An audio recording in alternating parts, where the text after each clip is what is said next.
Coupez le beurre en petits dés. Ajoutez le sel et le sucre dans le centre du cratère que l'on a fait dans la farine. Mélangez la farine, le sel et le sucre. Ajoutez le beurre.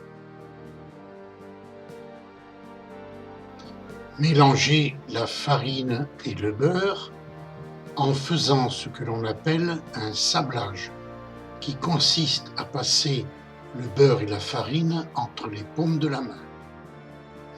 Le sablage ne doit pas être trop prolongé pour éviter de brûler la pâte.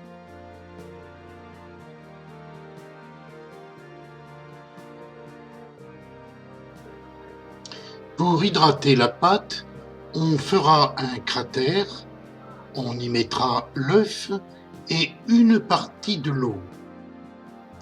Il vaut mieux réserver une partie de l'eau car toutes les farines, suivant leur stockage, n'absorbent pas exactement la même quantité. Mélangez cet ensemble jusqu'à l'obtention d'une boule de pâte. On rajoutera l'eau à la demande, mais ne pas pétrir trop longtemps pour éviter de donner du corps à cette pâte qui deviendrait cassante. On dira que la pâte est brûlée.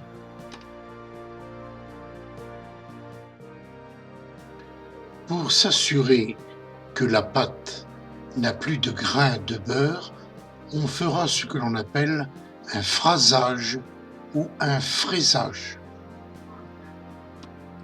La pâte est ensuite mise en boule, puis sous film et au repos au minimum 15 minutes.